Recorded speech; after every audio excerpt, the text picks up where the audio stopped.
Welcome to Arun Biology Forum. Today we are going to see about the solid state fermentation. Okay. Regarding the final year project, so I am talking about this solid state fermentation. So this video will be useful for project undergoing students of BTech Industrial Biotechnology, BTech Biotech, MTech Biotech, and MSc Biotech. Okay. So solid state fermentation, what is actually fermentation? Everyone knows that. So production of useful compounds using bacteria or fungi, and but conventionally or not conventionally, generally submerged fermentation is the one people used to carry out. But when compared to this submerged fermentation means fermentation in liquid condition. Okay. So on the other hand, solid state fermentation is the one which we use the solid substrate instead of free water. We are using the solid substrate. Here I prepared one solid substrate in a 1 liter flask. This is 1 liter conical flask. Okay, so inside if you see, so this is the solid substrate. You can see this. So what are the substrate we can use in this solid state fermentation means we can use paddy husk, sawdust, then wheat husk, or any other cereal outer covering. Outer covering of the any kind of cereals we can use. So this one is the outer covering of chickpea. Okay, so outer covering of the chickpea, this one. So I take some nearly 200 grams. Okay, so 200 grams of chickpea husk I chosen. So how I prepared this solid substrate media means first I measured nearly 200 grams of your husk. Then I added 2 gram of glucose. Okay, so glucose you can get from grocery stores itself. Okay, or if you want to use glucose from chemical company, you can use that also. So along with that, some 1 gram of yeast extract. Okay, so all these things I added, and little bit of salt also I added, and for moisture content I added 20 ml of water. Okay, so 20 ml of distilled water I added, and after this put a cotton plug like this, and you can sterilize it. Okay, sterilized in autoclave. Now this is a sterilized media. So this is how you have to prepare this solid state media. So if the fermentation is carried out in this flask, then it is known as the solid state fermentation. Solid state means there will be no free liquid. There will be moisture content here, but there will be no free liquid. So the main advantage of this solid state fermentation is you can there is very less cost. This is totally economic. So whatever the media also economic, then the experiment also economic. You don't need to go for stirring, control of pH, temperature, everything. But the another thing is this solid state fermentation or solid substrate fermentation is mainly applicable to the fungi. Okay, so fungal fermentation we can use this one. So for bacteria also we can use, but it's most preferably for fungi we can adopt this kind of solid state fermentation. Okay, so now what is the next step means we can after cooling this solid state media to room temperature, I have to inoculate it with the fungi, desired fungi. So I am having the fungal culture of Aspergillus oryzae. So after some time I will inoculate this into Aspergillus oryzae into this media, and I have to incubate it. Okay, incubate at 25 degrees C or room temperature. So in the room temperature itself it will grow very nicely. So after 2 or 3 days you start you can observe the growth of fungus over here. Some white patches will appear. Okay, so after 7 to 14 days, okay, minimum 7 days, maximum 14, within 14 days the fungal culture occupy the entire surface area of this solid substrate. Okay, so this solid substrate, and then the desired product. So here my aim is to produce this protease enzyme. Okay, so here my aim is to produce a protease enzyme.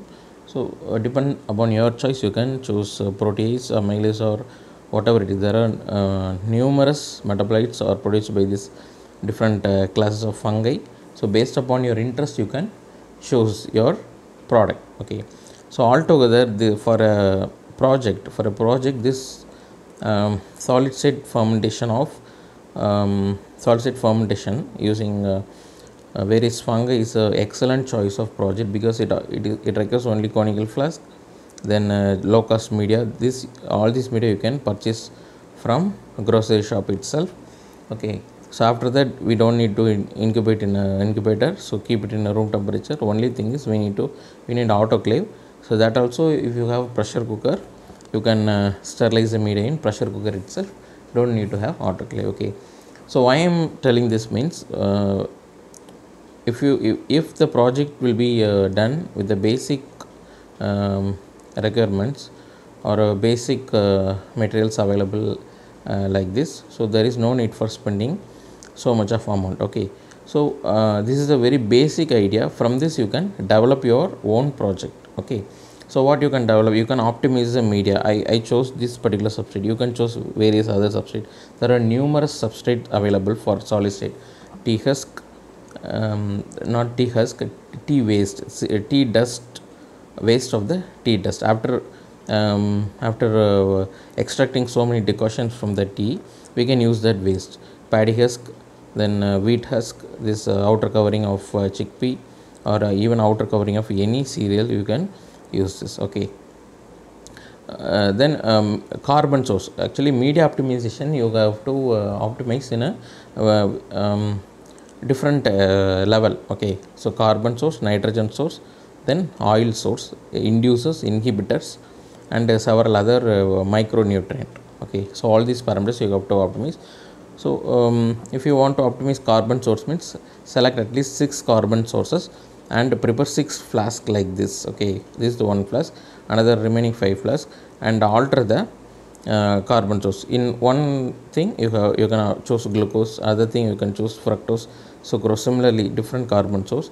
Similarly with nitrogen source also. Okay, similarly with all other sources. And after incubation, what you have to do, this is another important point. So say for example, if I am doing a protease enzyme extraction, means after this incubation of 14 days, what I have to do means, I have to remove the cotton plaque and I have to pour nearly 400 to 500 ml. Up to this level I have to fill the distilled water and shake it well, keep it for 30 to 45 minutes, and then you have to filter that filtrate alone, because since it is an extracellular enzyme, all the enzyme will extract into the that liquid part. So it's better to use phosphate buffer saline instead of distilled water.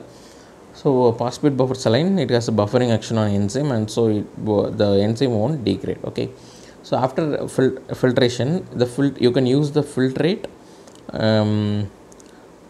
for further purification technique like ammonium sulfate fractionation, dialysis, and chromatography. That we will discuss in another video. Okay, so this is all about the solid state fermentation. So I kindly request all the viewers to subscribe this channel, because one of my video I posted long before, nearly 4 months before.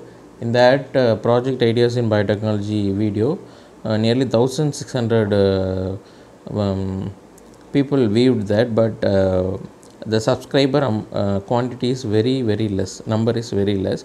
So if you are watching this video, means you can subscribe this channel, so that many other useful videos are going to come in the near future. So it will be useful for your project, and suggest this for your friends also. I posted my number also, so you can contact me regarding your project. Suppose if I am assigned with any other work, means I will unable to take call, post a mail to me, I will send the reply. Okay, so you can inside Tamil Nadu students, you can also visit my lab and you can do project here. Okay, so on charge basis only. So you can do these kind of simple projects I will suggest, so that you can generate valuable data. And moreover, this will be very useful for industrial biotechnology student, because industrial biotechnology means nothing but the fermentation, only the fermentation. They are mainly concentrated upon the fermentation technology. So this will be a very useful project for them.